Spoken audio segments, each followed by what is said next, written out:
మనకి fever, throat infection, sinus infection లాంటివి వచ్చినప్పుడు చాలాసార్లు మోక్సికాన్ సీవీ 375 లేదా 625 అని ప్రిస్క్రిప్షన్‌లో కనిపిస్తుంది. అసలు ఈ టాబ్లెట్ ఏంటి? 375, 625 మధ్య డిఫరెన్స్ ఏంటి? అన్ని ఇన్ఫెక్షన్స్‌కి ఇది పనిచేస్తుందా? ఇప్పుడు సింపుల్‌గా తెలుసుకుందాం. ఈ వీడియో ఆరోగ్య అవగాహన కోసం మాత్రమే. మందులెప్పుడు డాక్టర్ సూచించిన విధంగానే వాడండి. మోక్సికాన్ సీవీ అనేది మ్యాన్కైండ్ ఫార్మా చెందిన యాంటీబయాటిక్ టాబ్లెట్. ఇందులో 2 రకాల మెడిసిన్స్ ఉంటాయి. Amoxicillin plus clavulanic acid.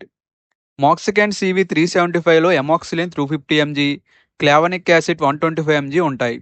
Moxikind CV 625లో amoxicillin 500 MG, clavulanic acid 125 MG ఉంటాయి. ఇది ఎలా పనిచేస్తుంది? ఎమాక్సిలిన్ బ్యాక్టీరియాను చంపడానికి వాటి సెల్ వాల్ తయారవ్వకుండా చేస్తుంది. కానీ కొన్ని బ్యాక్టీరియా ఎమాక్సిలిన్ ప్రభావాన్ని తగ్గించే ఎంజైమ్స్‌ను తయారు చేస్తాయి. అలాంటి బ్యాక్టీరియాపై ఎమాక్సిలిన్ మరింత సమర్థవంతంగా పనిచేయడానికి క్లావలానిక్ యాసిడ్ సహాయపడుతుంది. అందుకే ఈ 2 మెడిసిన్స్ కాంబినేషన్స్‌గా ఉంటాయి. ఎలాంటి ఇన్ఫెక్షన్స్‌కి ఉపయోగిస్తారు?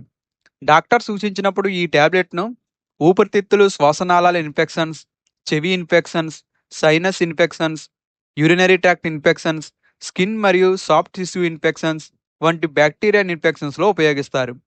కానీ ఒక ముఖ్యమైన విషయం, కామన్ కోల్డ్, ఫ్లూ లాంటి వైరల్ ఇన్ఫెక్షన్స్‌కి మోక్సికాన్ సీవీ పనిచేయదు. అందుకే జలుబు, దగ్గు వచ్చిందని మనమే యాంటీబయాటిక్స్ మొదలుపెట్టకూడదు. 375 లేదా 625 ఏది తీసుకోవాలి? ఇది చాలా ముఖ్యమైన పాయింట్.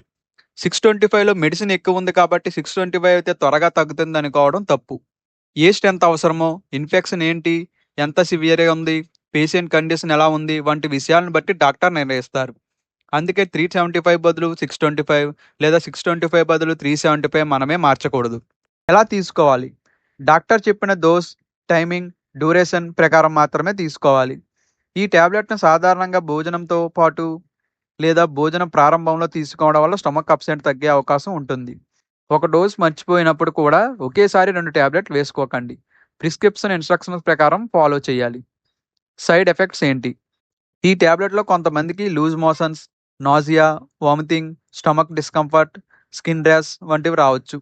కానీ తీవ్రమైన స్కిన్ ర్యాష్, ముఖం లేదా గొంతు వాపు, శ్వాస తీసుకోవడంలో ఇబ్బంది వంటివి వస్తే వెంటనే మెడికల్ అటెన్షన్ తీసుకోవాలి.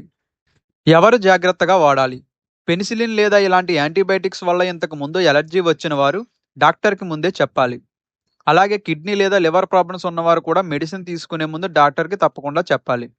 చివరగా ఒక ముఖ్యమైన విషయం, యాంటీబయాటిక్ అంటే సాధారణ ఫీవర్ టాబ్లెట్ కాదు.